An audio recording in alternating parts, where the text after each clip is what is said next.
യേശുവിൽ ദൈവം നമ്മെ ലോകസ്ഥാപനത്തിന് മുൻപേ തെരഞ്ഞെടുത്തു. ഒരിക്കൽ കൂടെ കർത്താവിനെ സ്തുതിച്ച്. എപ്പോഴാ ദൈവം തെരഞ്ഞെടുത്തത്? എപ്പോഴാ തെരഞ്ഞെടുത്ത്? നമുക്കൊക്കെ പറയാൻ ചില വർഷങ്ങളും മാസങ്ങളും ടൈമുകളും ഉണ്ടായിരിക്കും. പക്ഷെ ദൈവത്തിന്റെ മുന്നറിവിൽ ദൈവത്തിനറിയാം, ലോകത്തെ ദൈവം സ്ഥാപിക്കുന്നതിന് മുൻപേ എന്നെയും നിങ്ങളെയും ക്രിസ്തുവിൽ ദൈവം തിരഞ്ഞെടുത്തു. അതോർത്ത് ദൈവത്തിന് സ്തോത്രം ചെയ്ത്,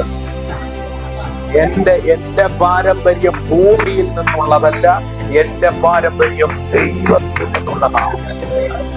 ഈ ഭൂമിക്ക് ദൈവം അടിസ്ഥാനപ്പെടുന്നതിന് മുൻപേ, ദൈവം നമ്മെ സൃഷ്ടിക്കുന്നതിന് മുൻപേ, ദൈവത്തിന്റെ മുൻനിർണയത്തിനകത്ത്, ദൈവത്തിന്റെ പ്ലാനിനകത്ത് ക്രിസ്തുവിൽ ദൈവം നമ്മെ തിരഞ്ഞെടുത്തു.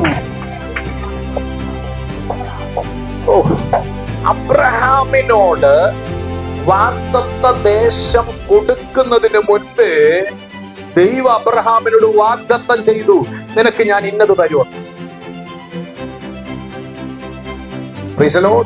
പുതിയ നിയമ സഭയാകുന്ന തന്റെ സഭയെ നോക്കിയിട്ട് ദൈവത്തിന് മനസ്സിലായി, സമയത്തിന്റെ തികവിൽ, കാലസമ്പൂർണതയിൽ എന്റെ ഏകജാതനായിരിക്കുന്ന പുത്രൻ മാനവ കുലത്തിന്റെ പാപങ്ങൾക്ക് പരിഹാരം വരുത്തുവാൻ കാൽവറിയുടെ കുലത്തളത്തിൽ യാഗമായി തീരും.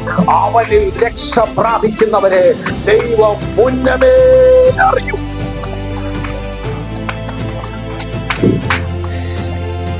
ലോകസ്ഥാപനത്തിന് മുൻപേ അവൻ നമ്മെ ക്രിസ്തുവിൽ തിരഞ്ഞെടുത്തു. വിശ്വസിച്ച് ദൈവത്തിന് മഹത്വം കൊടുക്കുക. എവിടെ പാരമ്പര്യം കിടക്കുന്നു? എവിടെയും ഇല്ല സാറേ. 2 തലമുറയും 3 തലമുറയുമായി ക്രിസ്തുവിലാന്നുള്ളതല്ല. ക്രിസ്തുവിലായിരിക്കുന്നവരെ ലോകസ്ഥാപനത്തിന് മുൻപേ യേശുവിൽ പിതാവ് തിരഞ്ഞെടുത്തു. ഒന്ന് ചേർന്ന് കർത്താവിന്റെ സ്തോത്രം ചെയ്ത് അതിനർത്ഥം എന്തെന്നറിയാം. അതുകൊണ്ട് പൗലോസിനറിയാം, ദൈവസ്നേഹത്തിൽ നിന്ന് എന്നെ യാതൊരു ശക്തിക്കും വേർതിരിക്കുവാൻ കഴിയുകയില്ലെന്ന് ഞാൻ അറിയുമെന്ന് പൗലോസ് പറഞ്ഞതുപോലെ ഈ ദിവസങ്ങൾ കർത്താവിന് സ്തോത്രം ചെയ്ത് കർത്താവിന് നന്ദി പറഞ്ഞു.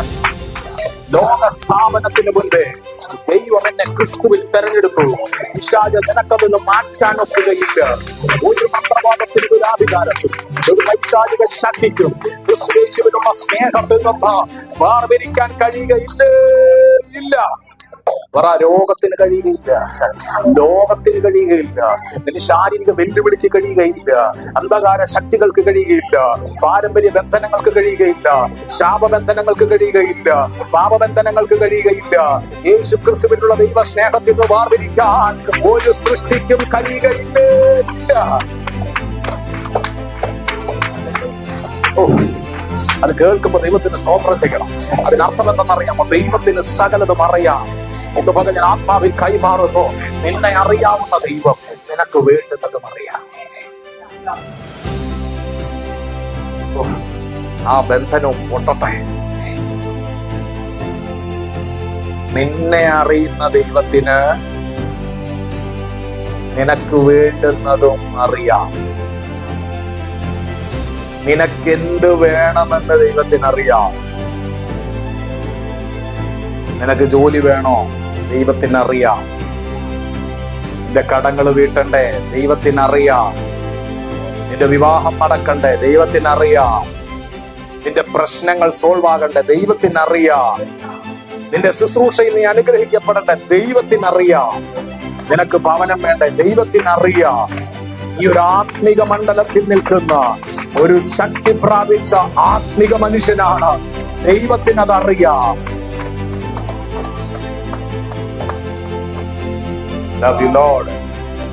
Jesus.